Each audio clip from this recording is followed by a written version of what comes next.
Good afternoon, everyone, and welcome to the National Watermelon Association's webinar to discuss the electronic logging device mandate and its effects on shipping watermelons to market.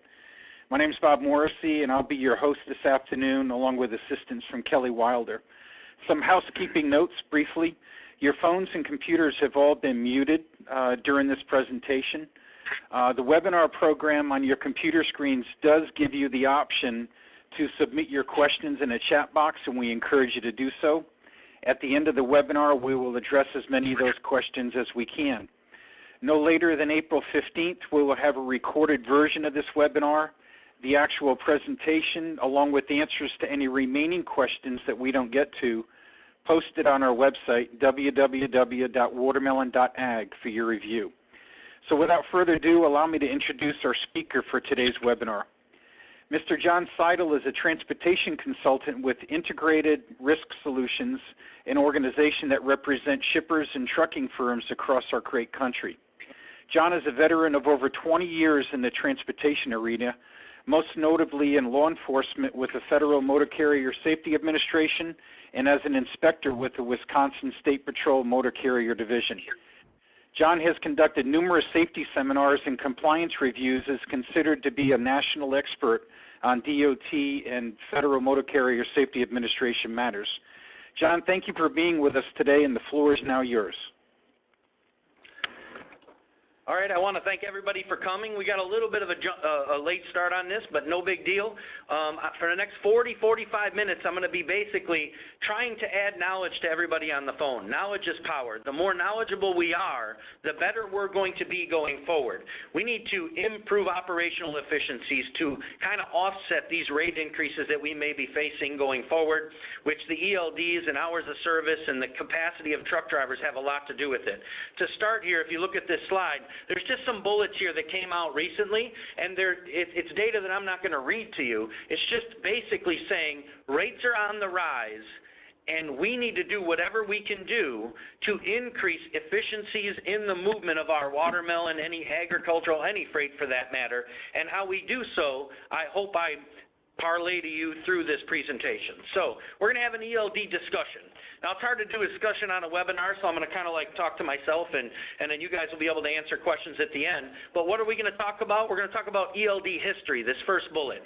You really can't make educated decisions on implementing policies and procedures and understanding what we face if you don't know where we came from. So they always say history is a good lesson of predicting the future, right? So I'm going to go over a little history lesson. Then we get into exceptions. The ELD mandate has built-in exceptions that were in the rule.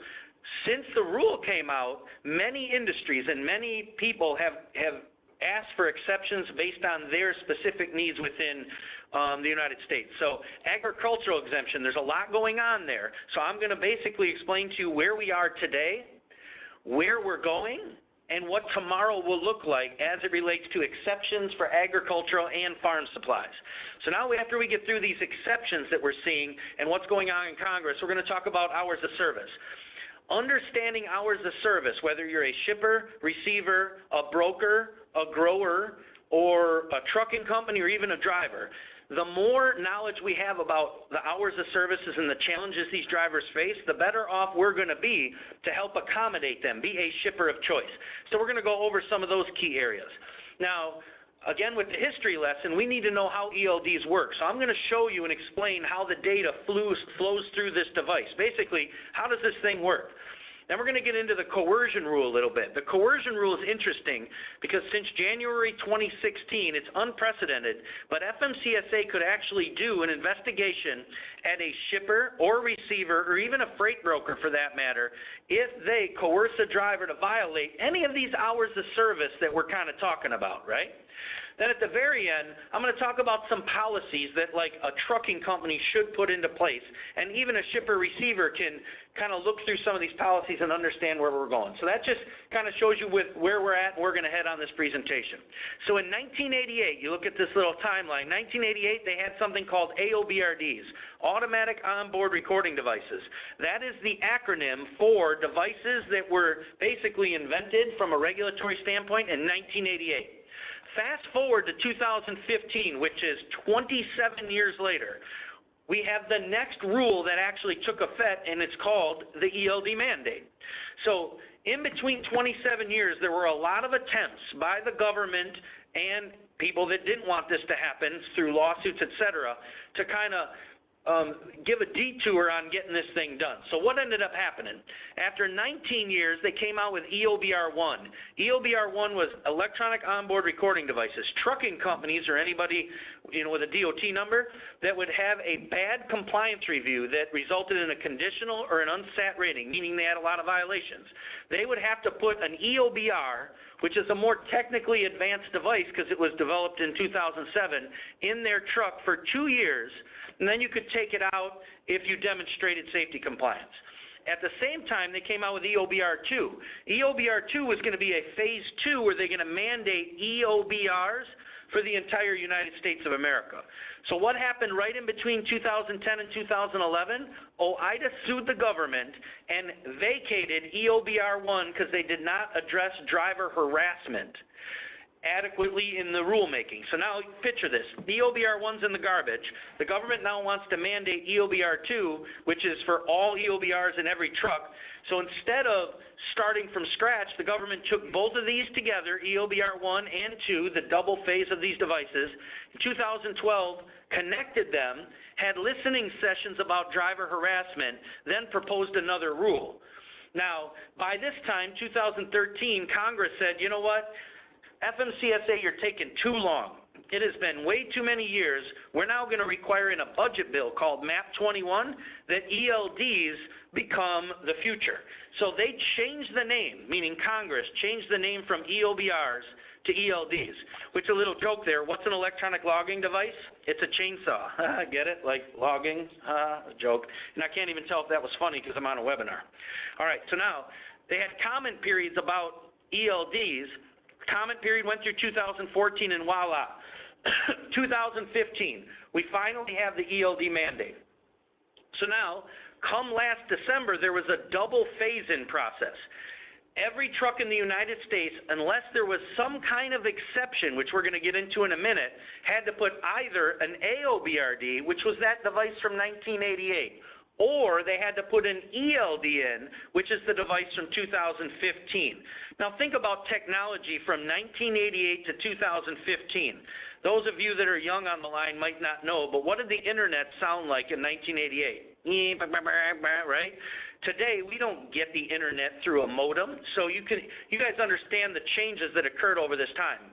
But however, you need to have one of the two installed last December. Now, what they did to kind of ease the transition is the federal government said, you know what we're going to do? We're going to do soft enforcement from December to April 1st, which, mind you, was 3 days ago. We're not going to place any trucks out of service for not having an ELD until April 1st. We're not going to have it affect the trucking company's safety rating called CSA, and we're going to do soft enforcement during compliance reviews. Well, that's now all over. So, should every trucking company that we use to haul our freight have an ELD, and if they don't, an AOBRD or an ELD, one of the two, and if they don't, we're going to be opened up for liability, potential issues, etc., let alone the trucking company. So now, what kind of exceptions were built in the rule? All right, they have this thing called the short haul exception.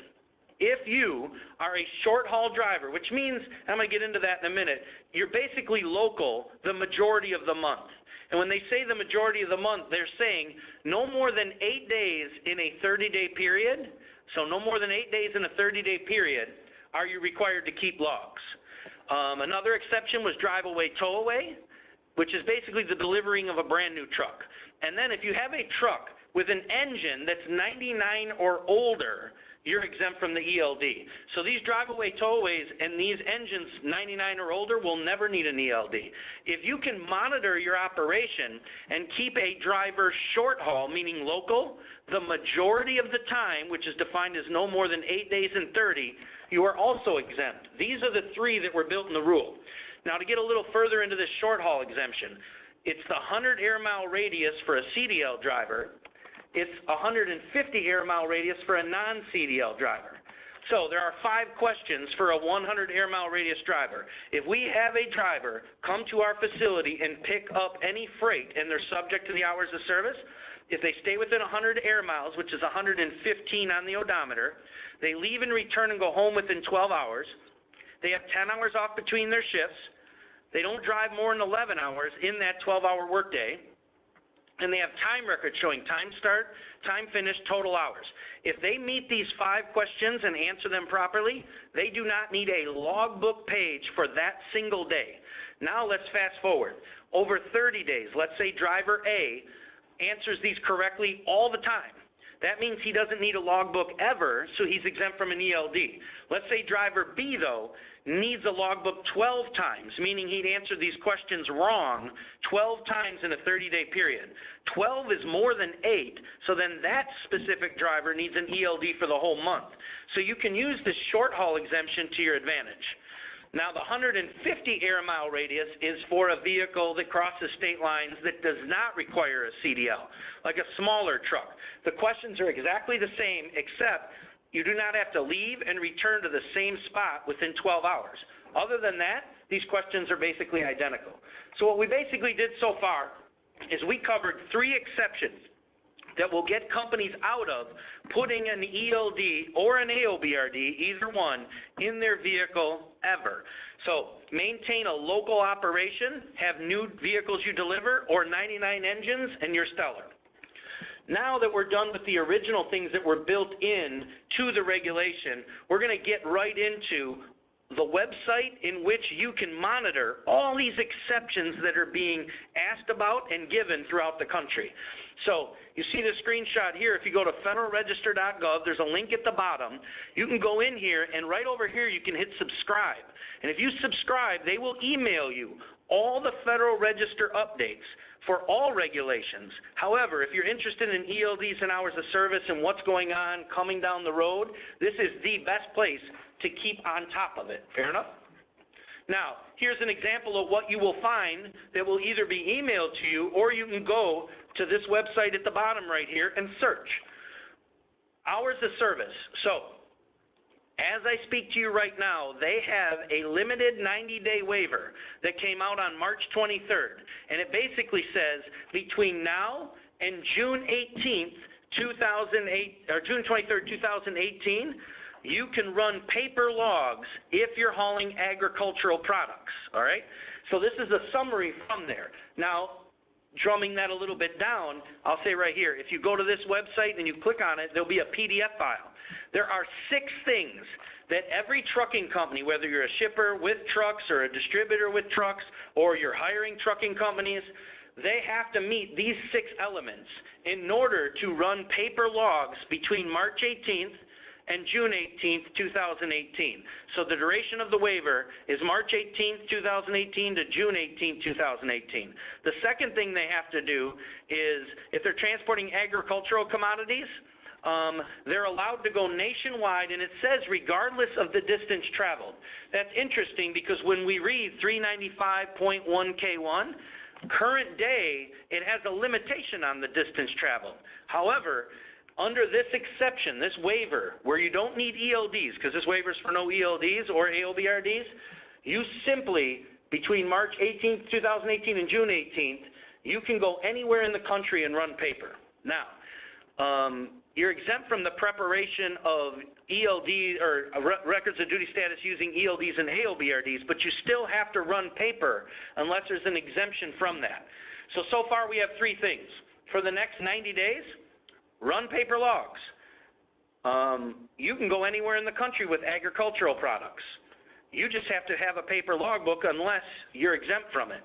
Now, motor carriers that are satisfactory can use this, but if you have a safety rating from a visit from the government that's conditional or unsat, you're not allowed to use this. So you could have a trucking company with a conditional rating that comes to your facility and says, hey, I can run paper for 90 days. No, you can't, because you don't have a satisfactory rating. You have to have a copy of this Federal Register in the truck if you're going to run paper for the next 90 days. This is a link of where you can get a copy of that Federal Register. So if you are hiring a trucking company that's running paper using this exception, you should be asking them, hey, do you have a copy of the Federal Register? If you get in a crash within 5 business days, it says you must include the following information, right? The following information. Well, I didn't put that in here, but when you get a copy of this Federal Register, go to point number 6, and it'll tell you all the information you need. So what we basically did is say, you can run paper for the next 90 days if you need to have records of duty status without having an AOBRD or an ELD installed if you're hauling agricultural products. But you must meet these 6 things. Now, why did the government extend it from March 18th to June 18th? They did this because of what I'm going to read into in these next slides. This is the current regulation as I speak to you about agricultural operations and farm supplies in the United States. It's been on the books for a long time. A lot of people used it, some people didn't, again, because we had paper logs. So, agricultural operations, this part shall not apply to. When it says this part, it means hours of service. So, if you meet 1, 2, and 3, you can be off duty.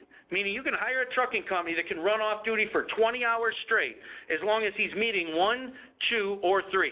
So agricultural commodities, any agricultural commodities, including watermelon, from the source, as long as you stay within 150 air miles of the source of the watermelons, you are exempt from hours of service. So now, if you need no hours of service, you don't need an AOBRD or an ELD. So as long as you stay within 150 air miles of the source, we don't need paper logbooks, AOBRDs, or ELDs. Now let's say today, though, you go outside of 150 air miles from the source. You actually have to log from the source with logbooks wherever you go if you're outside of that 150 air miles from the source. However, based on what we just discussed, you would not need ELDs or AOBRDs if you meet those 6 criteria. So now farm supplies. We might have some people there. Farm supplies for agricultural purposes, and you can read through the rest of this, within 150 air mile radius from the distribution point to where it's going. Farm supplies, again, 150 air miles. So if you are delivering farm supplies to a farm, you are exempt from hours of service as well, as long as you're within that 150 air miles. So it's been pretty steady that agricultural and farm supplies, if you stay in this little circle called 150 air miles from the source and where you pick it up or where you're delivering it, you're exempt from all hours of service, including these devices. So how would that work? If you look here, let's say you had a driver here in Charlotte, and he had to deliver down here just short of Myrtle Beach, and then he came over here to Durham, and then he went over here to Roanoke, and then he came to Asheville, and he came back. Even though he drove over 150 miles, he's still in this green circle. This green circle represents 150 air miles. So it does not matter as long as that truck stays inside, inside of this circle. If that truck stays inside of this circle, he can basically run 25-hour days hauling agricultural or farm supplies to and from farms, right? Now, let's say one trip, though, goes out here to Chattanooga. So now he went from Charlotte to Chattanooga. He has to log this entire time as I speak to you today. However, he would not need an ELD or an AOBRD if he meets those 6 items. But he would certainly have to have paper logs because he's more than 150 air miles from the source. So that's the current rule that we have. If you stay within these circles, you're good. So now, fast forward. The government last December came out with what they want to do is give you different guidance as it relates to that circle. Currently, from the source to your location, you have to stay within the circle to be exempt from hours of service. However, and I'll go back, if you pick up one load here and go straight to here, that entire trip is subject to hours of service. You can't just stay off duty until you hit the edge of the circle currently, right? You actually have to log from the minute you start. Now, fast forward to this guidance, they want to change that. They want to make it more flexible for us. However, this guidance that I'm about to explain to you is not in effect yet. It says that if you're driving an unladen CMV, picking up an agricultural commodity, and you're more than 150 air miles from the source, you can actually log it a little different, right? Now, here's how I'm going to explain it to you first. If you pick up a load in Charlotte, and you're going to Chattanooga, currently, all this time is subject to the hours of service. Again, you can run paper until June if you meet those 6 items. However, if this guidance comes to fruition, which we're hoping very soon because the season's coming, you'll be able to pick up in Charlotte in your logbook, run off-duty until you hit the edge of this green circle, and right here, at the edge of that green circle is where your workday will start. So your 14-hour workday, your 11 hours of driving, your 30-minute break, your 70-hour rule, all that will begin right here at the edge of the circle, you see? So what's the big change? Currently, this entire trip counts towards your hours of service.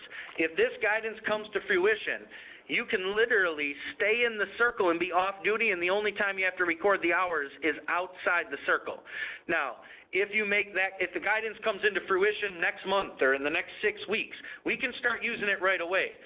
Now this should come into understanding as to why the government gave an extension till June. They had asked for comments about this new guidance, which these are the two questions. It says, does an agricultural commodity apply to drivers while drivers are unloaded to a source?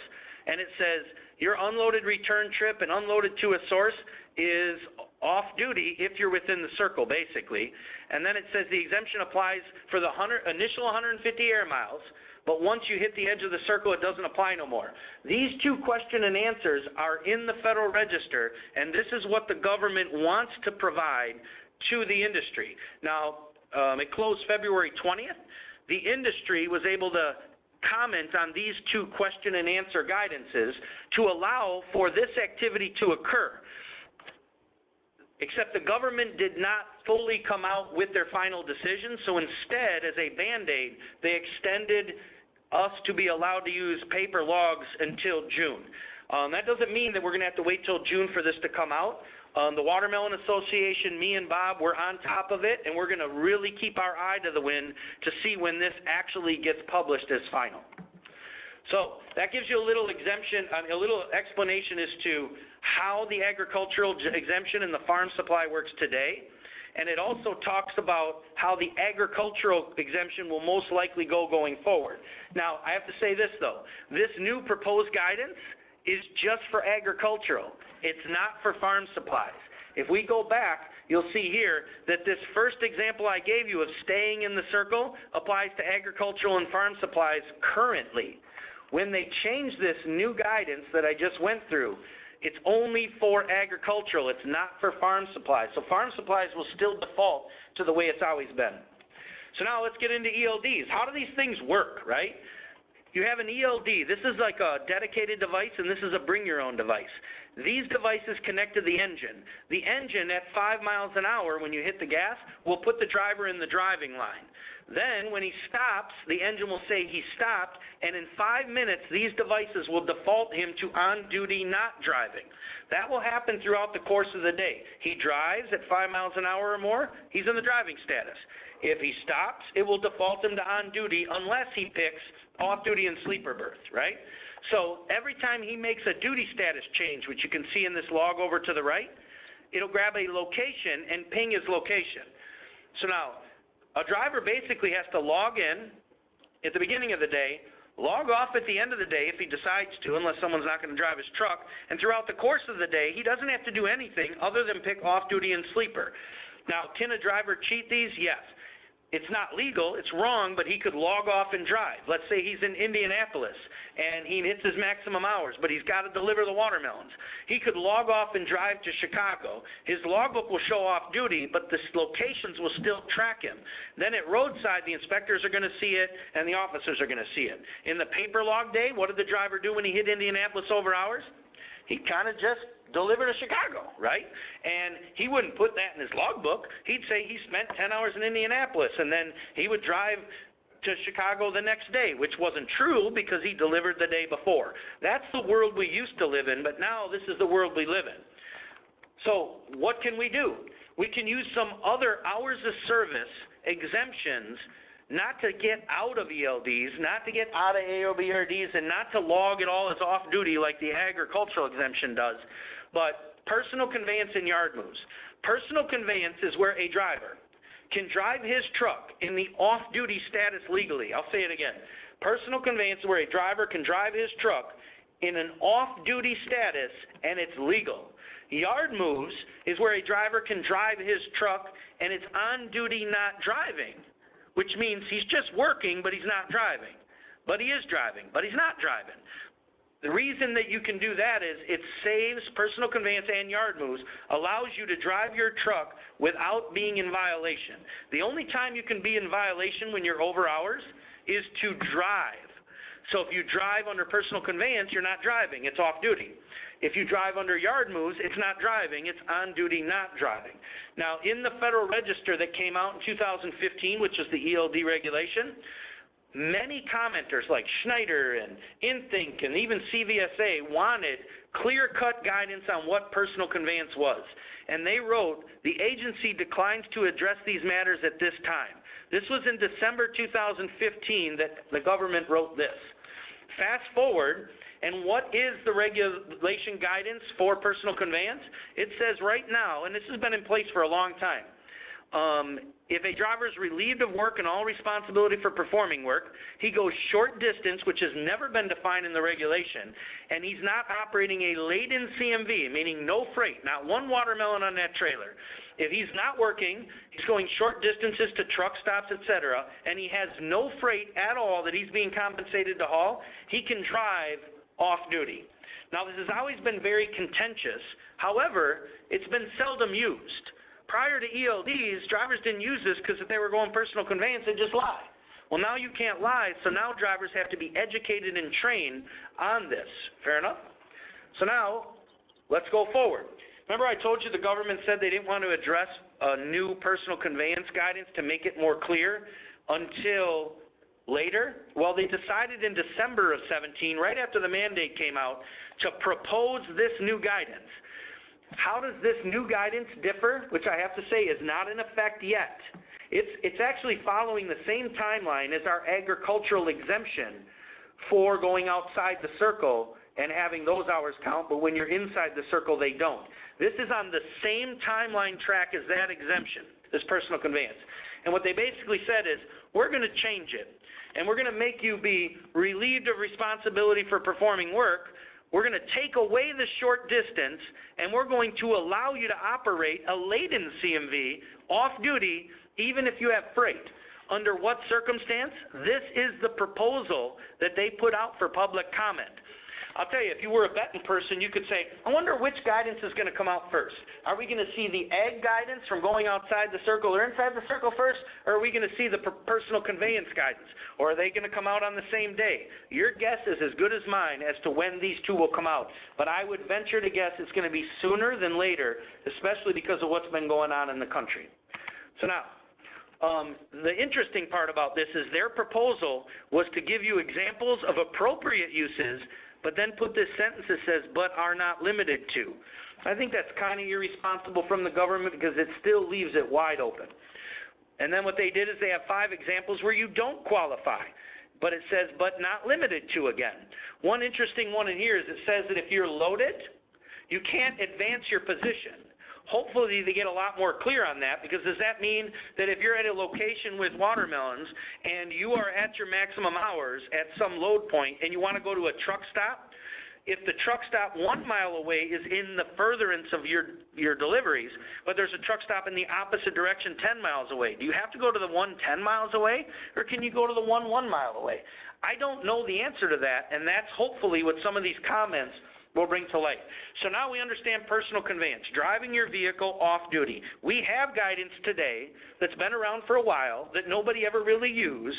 However, that guidance is going to change, and as you can see, this guidance is becoming more flexible. Before, you couldn't have freight. Now you can.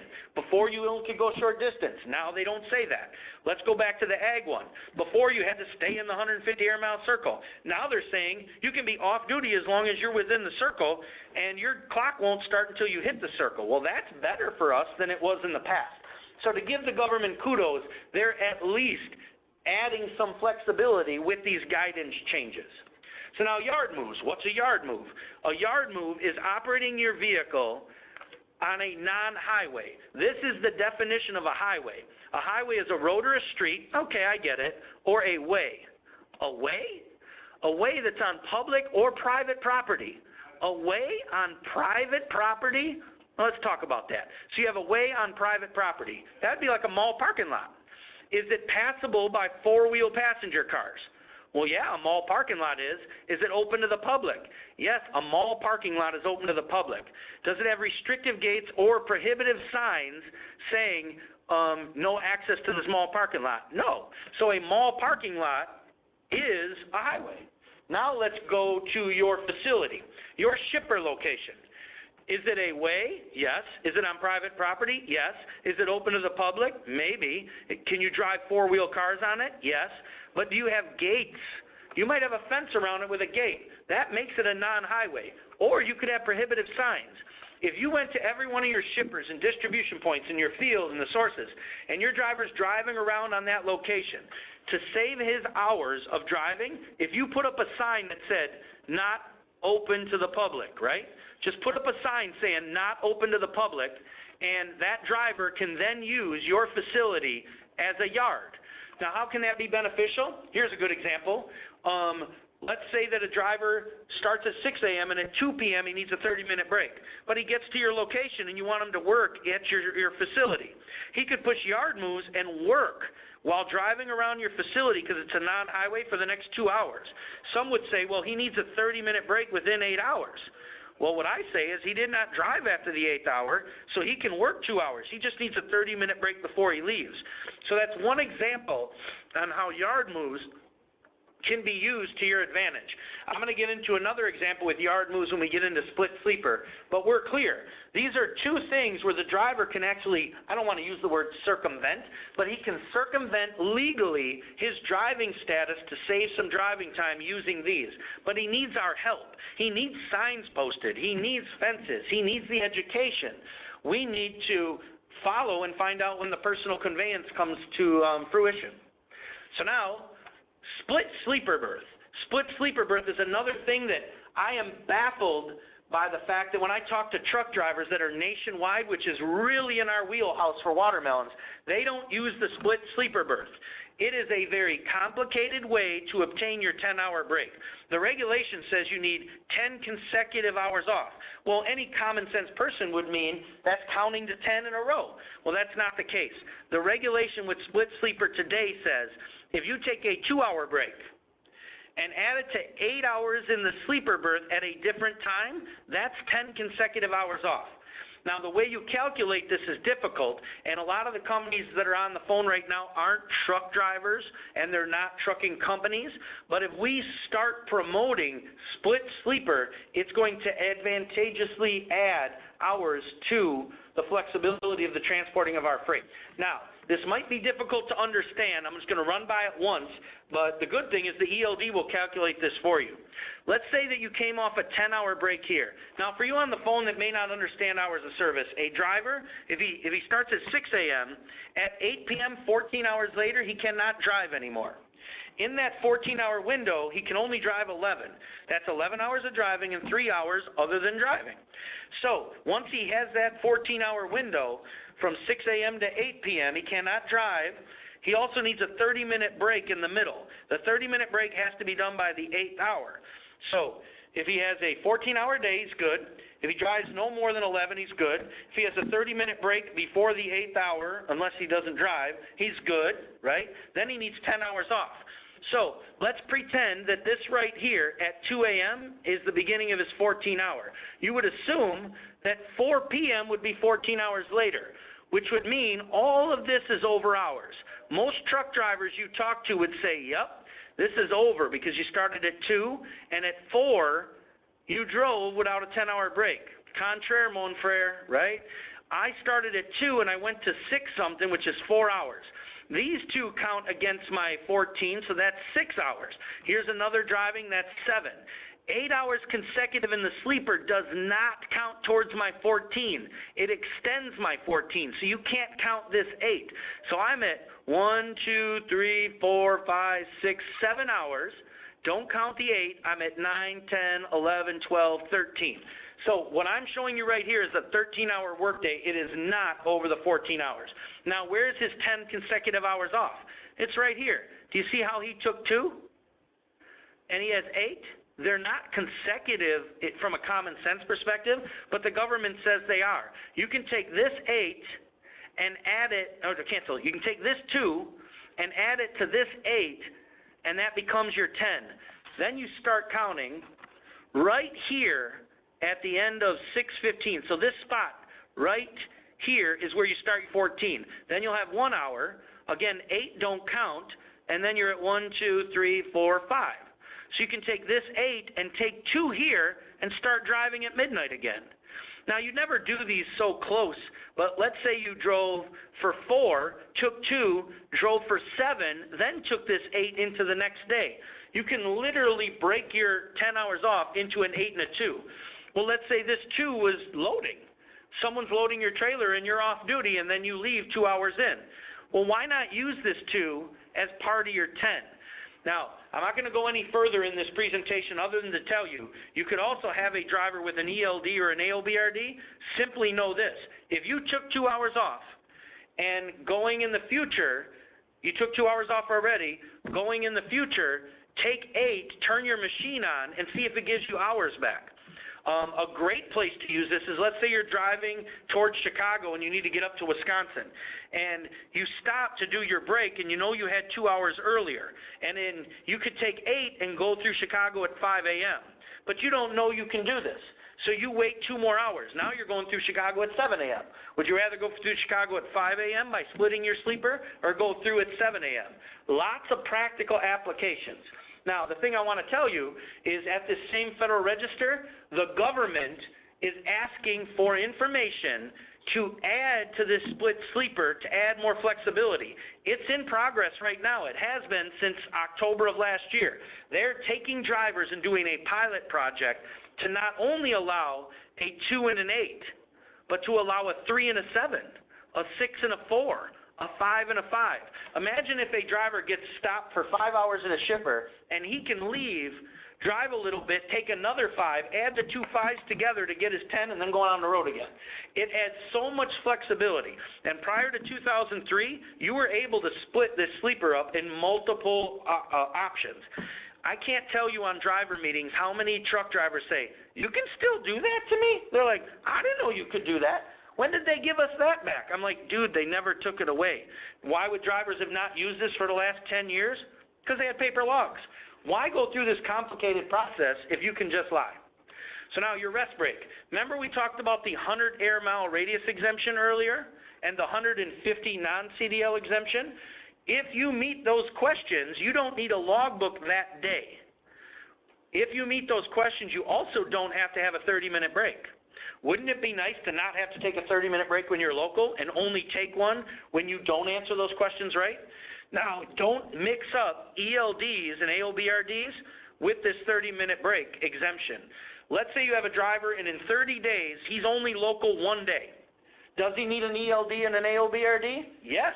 He's only local 1 day. That means the rest of the days he needed a logbook, which is more than 8. So if a driver's local 1 day and he answers those right, he still needs an AOBRD or an ELD. However, that 1 day, he doesn't need a 30-minute break. The 30-minute break exemption is handled on a day-by-day basis. Whether you have paper logs or ELDs, it doesn't matter. So don't intermix those. Now you have a 16-hour workday.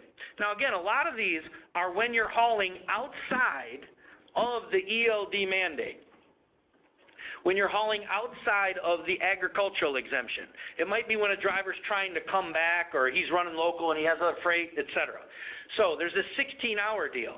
If the driver has returned to the same location for the previous 5 days he has worked, he can have one 16-hour day every 6 days.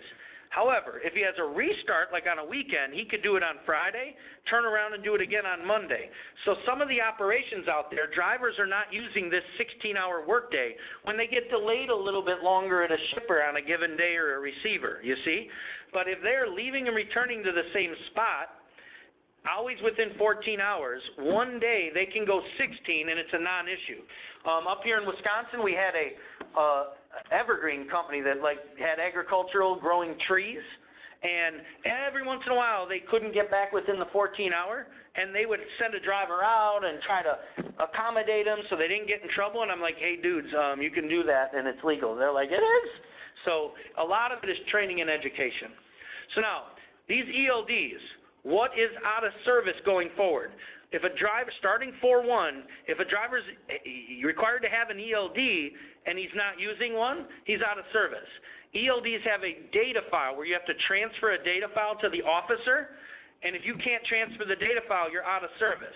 Now, please understand this, especially if you have any trucks whatsoever. If you installed an AOBRD prior to December, which means you're grandfathered for 2 years, right?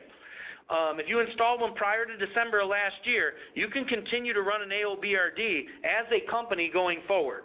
They just changed that in the last couple of weeks, that as long as you had some installed, you can buy new ELD-capable devices with AOBRD software and run AOBRDs for 2 years. Is there a requirement to transfer a data file under the AOBRD rule? No, because back then, 1988, there was no technology to transfer data files. So AOBRDs by default are not designed to have a data file. ELDs do have a data file. So if you have a trucking company that gets pulled over and they're written up for unable to transfer a data file, but they had their devices installed prior to December, that's an erroneous write-up. You can't be cited for ELD-related issues when you're running AOBRDs under the grandfather until December 2019. If you're using an exempt category, including agricultural, like this exemption, so let's say you had a driver, a trucking company that you hired that has a conditional rating, and they're running paper logs. Can a trucking company you hired with a conditional rating use the paper log exemption till June? The answer is no. So they're trying to use a special driving category without having an ELD by trying to use this exemption they don't qualify for. Now, if you have an ELD and it breaks down, you have to reconstruct the logs and start filling out logs for the previous 7 days and today. And then the previous 7 days, if you can access them through the device or you can have a copy in your pocket, then you only have to fill out a paper log going forward. But if you get pulled over and the thing isn't working right and you don't have a paper log and the previous 7 in some manner, you're out of service. You have 8 days to fix it when it breaks down if it's an ELD. That's an out of service. If you fail to log into it, remember I told you the guy going from Indianapolis to Chicago? He's not logged in. If he gets pulled over, it's out of service. Having a false logbook, which that would be, any driver that doesn't have an ELD installed right now, they're also out of service. So picture your load of watermelons. Any of these 8 scenarios with ELDs will place you out of service at roadside for at least 10 hours and possibly longer if any of the companies you hire are not following this, or if you're one of those companies yourself. So now the last piece we're going to talk about, I know we got started a little late, so we may only have like 7 minutes of questions, is the coercion rule. I talked to you about the hours of service, the 11, the 14, the 30-minute break. They have a running total of 70 hours in 8 days. The driver can't drive after that. We have requirements for ELDs and AOBRDs, etc. Well, they came out with this new rule called the coercion rule. What is it? Remember I told you about driver harassment, how the government got sued and they didn't address driver harassment, and then they had listening sessions? Well, what came out of the listening sessions? This coercion rule. What is it basically saying? It's saying that any motor carrier, I'm sure there's some on the call, shipper, some of you too, receiver or broker, any one of these people that makes a threat to a driver to withhold, take business, employment, or work opportunities from, that require him to violate any of those hours of service I mentioned, can get a complaint from the driver and be held accountable and get fines and penalties from the government. There are drivers already filing these complaints. So now, who's a receiver? Someone who takes delivery. Who's a shipper? Someone who tenders property. Who's an intermediary? A broker, right? So none of those people can coerce a driver. If he feels coerced, he can file a written complaint under this federal section against any one of those. I'll say this on the phone. Are you guys prepared to receive a call from the federal government and have to answer tough questions about how you treated or didn't treat a driver at your facility and ended up to the point where he was forced to run over hours and you're the one that had him do it, you see? Now the last piece is you have to fail to heed to his objection, which means the driver has to object. He has to put you on notice. If he's over hours and he never communicated that to you, then you did not violate the coercion rule. But if he simply says, hey man, I'm over hours, I can't go, and you say go anywhere or else or any kind of language like that, you could be subject to this. So let's take a real life example. Let's say a driver comes off a 10-hour break, he drives for 6 hours, takes his 30-minute break, drives for a few more, has a delivery time at 2 o'clock, they load him in an hour, he drives a half an hour to a truck stop, does a post trip, and takes a 10-hour break. He wouldn't be able to take 8 here because this right here isn't 2, and that's not 2. Had he made this 2, this could be 8. That would be beneficial. Again, the split sleeper. But in this case, he took 10 here, he took 10 here. This is not more than 14. It's not more than 11 driving, and he has his 30-minute break. This is a shipper or receiver of choice. Now let's get this guy below. Same. Makes his 2 o'clock delivery time, but they take 5 hours to load him. Now he drives over hours to the truck stop, then he takes his break. Well, here he could take 8 with the split and take 2 of these. So these 2 plus this 8 would be his 10. But didn't he just lose this 3 hours? Because you made him leave, he will never get this 3 hours of his life back. Is that not by default taking work opportunity away from the driver? So what we should have is company policies. And I'm going to throw one last one in here I forgot. Shippers, receivers, brokers, they should have driver accommodation procedures and policies. We have workers at our own facility, like warehouse workers and everything else. We accommodate them and we take care of them and we make sure they're running efficiently. But then when a third-party driver comes to our facility, we may not in the past have treated them the same. And I'll tell you what, they know that. So the better we treat the drivers, the more appealing we are as a customer, thus reducing our rates in the long run. Now, what should a trucking company have? They should have a personal conveyance policy. They should have a policy on the coercion rule when you're forced to leave. What does the driver do? They should have yard move policy, operation on a non-highway. They should have a policy on messaging.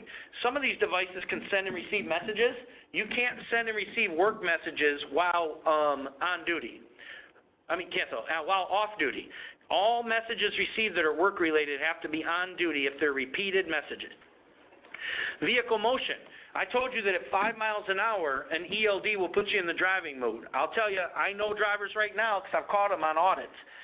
They'll drive 2 miles an hour around a facility because then they can push off duty, drive all around for the next 3 hours driving 2 miles an hour and keep them in the off-duty status. That's not legal, but it happens. And with every good company, if someone doesn't follow some of these policies, there should be discipline that's attached to it. All right, so now I tried to stay on track. I think this is a pretty good timing. I'm going to go to the last side for discussion. Let's open it up and talk for 5, 6, 7 minutes. Okay, John, thank you very much. We've got some questions that have been submitted, so I'll ask them, and then I'm going to put my phone back on mute again.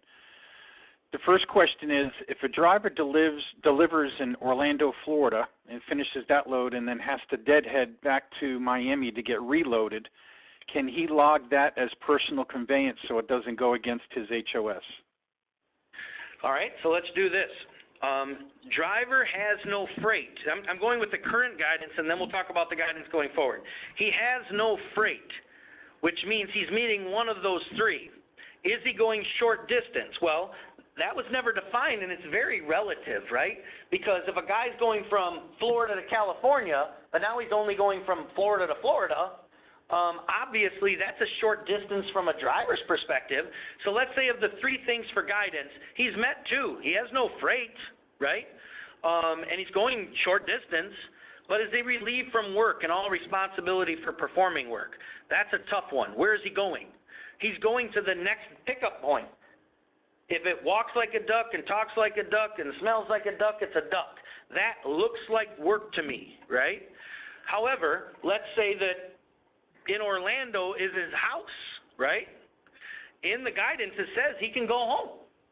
So if he happens to live at the same location as where he is picking up, well, then he wasn't going where he was picking up. He's going to his residence. But he can't say, well, it's going to McDonald's, but he passed up 72 McDonald's on the way there. That ain't going to fly. Now, here's the problem. Remember I said but not limited to? This is exactly the scenario I just talked about. What I'd say is when in doubt, might be work. Fair enough? Okay, John, the next question. A driver arrives at a packing shed. He weighs and checks in, and then he sits on the lot for 3 hours before the loading process begins. does that 3 hours of sitting on the lot and waiting to be loaded count toward his HOS? All right, so let's talk about that. 3 hours sitting there, if he's not doing on-duty activity. In 395, it lists 11 things. I think it's 11. 11 things that are considered on duty. If he is simply sitting under a tree reading a book, for example, or chilling out in the sleeper berth of his truck, that is either sleeper berth or off-duty. Reading a book with no work responsibilities is not on duty. So that's 3 hours of off-duty. Does the 3 hours of off-duty count towards his 70? No. Does it count towards his 30-minute break clock? Yes. Does it count towards his 14-hour day? Yes. But can he take 2 of that 3 hours and add it to 8 hours in the sleeper later? So instead of losing 3, he only lost 1. Yes? Could he, let's say instead of 3, it was 7. Now he's at 7 in the sleeper. How about he stays 1 more hour in the sleeper, and then the whole 8 hours is wiped out of his 14. If at 7 hours he leaves his sleeper and loads, he loses the whole 7. If he stays 1 more hour of consecutive in the sleeper, he gains the entire 7 back plus the hour he just did, because later he can use that 8 as part of his 10, and that 8 doesn't count towards his 14. When they do the pilot project, though, imagine that. Then this 3, the whole 3, will count towards his 14 maybe, but then they'll add that to the 7 he takes later, and the 3 and the 7 is his 10. You see how many drivers aren't using that, but don't think that you're losing the entire 3 hours. Now, I want to say this one last thing, Bob. It's important. Let's say that you're at a shipper and you get there and you take a 3-hour break or 2-hour break. Then you do yard moves for an hour. Then you take 8 right away. You can take the 2 and the 8, add them together to get your 10, and only that 1 hour of yard move count towards your day. The 2 doesn't, because it was before the 8, and that's part of your 10. And on the people on the call, I understand this is complicated, but so are ELDs. And the more educated our drivers get and the more they use some of these exceptions, the better off they'll be. Go ahead. Okay, John, the final question that we have is, was submitted, what if you need to hire a new truck in order to make appointment times? The reason for this question, I believe, is because there are a number of retailers, receivers that have appointment times that you have to deliver within a very short range, otherwise you're subject to being fined. So the question is, what if you need to hire a new truck in order to make the appointment time? Does that qualify under taking work from the driver? No, what do you mean, for the coercion rule? No. Because if a driver hits his maximum hours, and he's sitting at a truck stop on his 10-hour break, but you need another truck to go take that trailer from him and finish the delivery, you're not forcing a driver to violate, you're just taking the load away from him. Now, if you told him, I know you're on your break, but we have a truck 20 miles up the road. Can you drive up the road and give this other driver your truck? Well, now you're telling him to violate the hours of service to get the job done, then yes, that would be a coercion rule because you just broke up his break. But if the dude's sitting in the truck stop, he could easily do that, right? Fair enough? Yep, it sure is. Well, John, we've come to the end of the webinar. I want to thank you very much for your hospitality and your support. For everyone that's on the call, the NWA is going to continue to monitor the updates from the administration relative to the ELD mandate and any guidance that they send forthcoming, and we'll share them with you. Additionally, we'll have a second round of asking you all to contact your legislators, and that'll happen early next week as they return back to Washington for the next congressional sessions. We want to encourage them again to hold oversight hearings in both the Senate and the House so that they can understand what this new law that they created is doing to us currently, as well as in the future of shipping perishable products like watermelons. This concludes today's webinar. Thank you, and have a great week. Take care. Bye-bye.